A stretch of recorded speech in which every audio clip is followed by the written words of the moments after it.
L'histoire de Cléopâtre est digne d'une série de Dallas. Vous saviez que la dernière reine d'Égypte était en réalité d'origine grecque? Mais ce n'est pas tout. Afin de pouvoir tuer son mari, qui était aussi son frère, elle est devenue la maîtresse de l'empereur le plus puissant de l'époque, Jules César.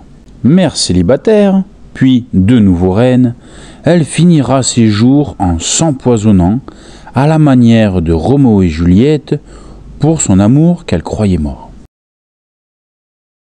Née en 69 avant Jésus-Christ à Alexandrie, de son père Ptolémée XII et de sa mère Cléopâtre V, l'épouse et sœur de Ptolémée XII, l'histoire de famille commence déjà de manière bizarre. Elle est douée pour les études et apprend mathématiques, astronomie, philosophie et politique. Contrairement aux autres Ptolémées, elle apprend l'égyptien, et en plus du grec et d'autres langues, pensant déjà à son destin de reine.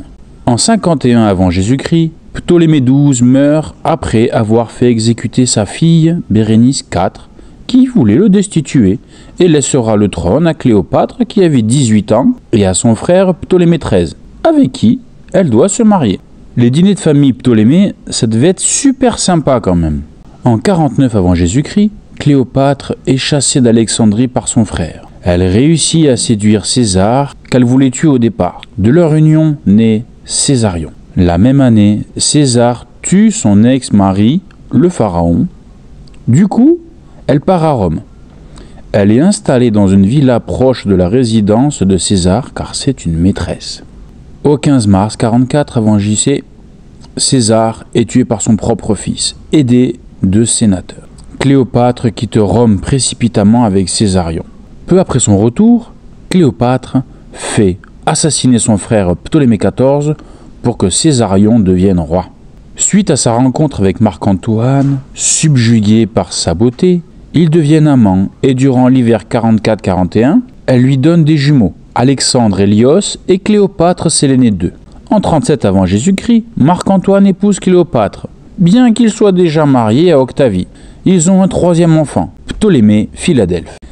L'intrigue hollywoodienne n'est pas encore finie. En 30 avant Jésus-Christ, Octavien envahit l'Égypte. Cléopâtre se barricade dans un mausolée et envoie un message à Marc-Antoine lui faisant croire qu'elle est morte. Désespéré, Marc-Antoine se poignarde avec son glaive.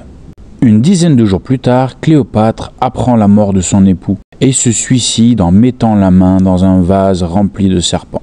15 jours plus tard, Césarion, tentant de fuir, est capturé puis exécuté par Octavien. Ce mois d'août de 30 avant Jésus-Christ marque la fin du règne des Ptolémées.